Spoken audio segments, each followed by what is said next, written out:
Here I am at beautiful Sterling, Kansas, parked for free in this city park. I've taken a couple days off to relax. I needed to get the solar panels on and my batteries charged. And after a full day in the sun, it only went up 0.1. I made new connectors, but that doesn't seem to make any difference.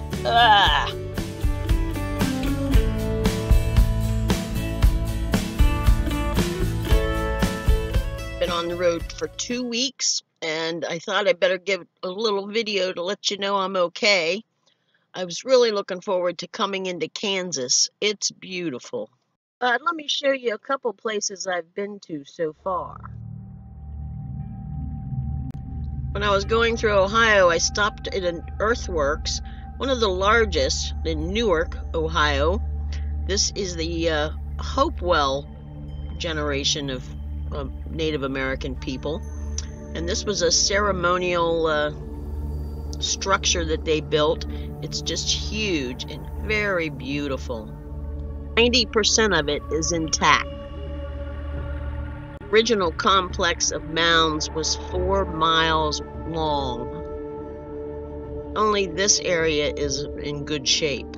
Other areas didn't fare so well. You see that little red piece? That's all that's left of this area right here.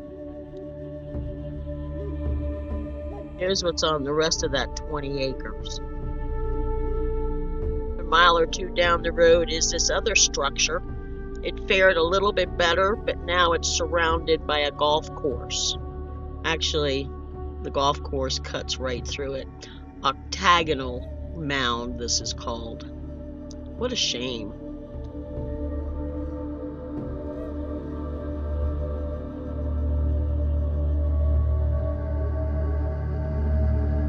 Illinois claims the largest settlement in the Cahokia Mound. These are the woodland peoples. Ironically, the Cahokia tribe had nothing to do with this settlement. It was dated way before they arrived. There are 120 different mound structures that spanned 6 miles. 5,000 to 10,000 people lived in this area at its height.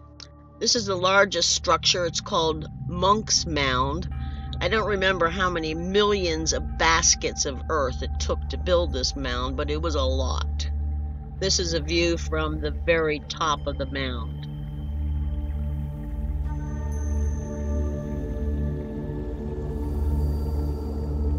Of course, there weren't stairs then.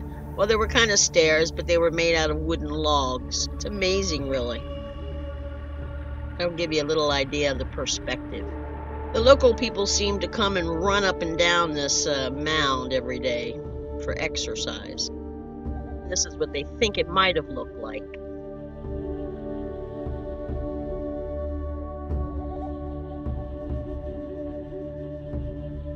I asked the tour guide if these mounds were intact or if people had stolen the artifacts, and he was like, no one stole anything. And then I go in the museum. St. Louis is right on the other side. To the left of Monk Mound is this round area they call Woodhenge, where the indigenous people marked the movement of the sun.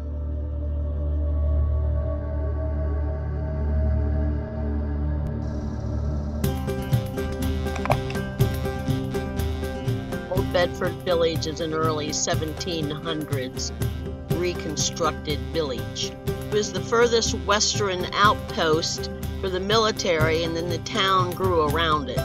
George Washington visited this place to put down the Whiskey Rebellion while he was president. I really enjoyed my time here. There were people in costume, very, very friendly, explaining their part of this village.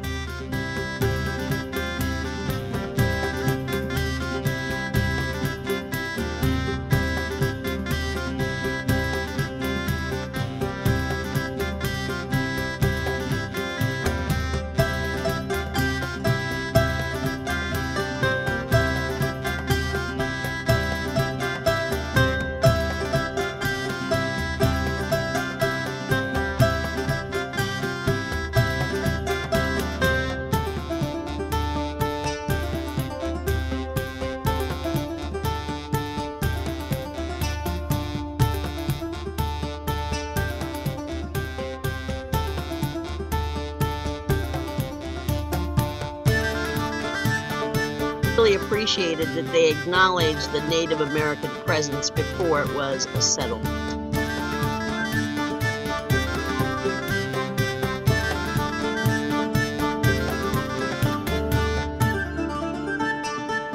While I was in Missouri, I stopped at Fort Osage and was given a tour by that gentleman. It rained all day and I had the place to myself.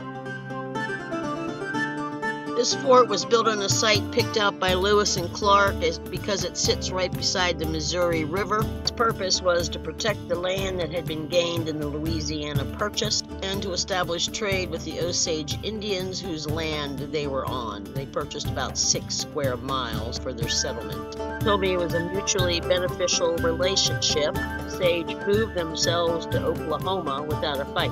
Wikipedia gives a little different story, operational from 1880 to 1820. I stopped at a lot of other places and maybe I'll make some videos about them. Here's my grandparents' home in Ohio, which I was able to stay there for a little while to visit. That's the view from the front yard. I camped there. I camped at Burr Oak State Park. And my GoPro went missing while I was there. Rats. I spent 2 nights with my Aunt Glenna in Columbus, Ohio, 95 and slowing down. And I had my first night at a truck stop. This is a Flying J's outside of Columbus. And then I went to the Shawnee State Park campground, which was quite lovely. This week there's been a series of Walmarts. I had a nice view, but it was noisy. In Independence, Missouri, huge parking lot, super quiet.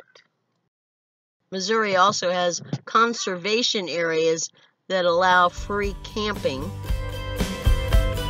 Except for when I got to this one, it was posted no camping everywhere. Boo. The little map says you can. Anyway, I've been able to camp free all week, and tomorrow I hit the road and should be in Colorado soon.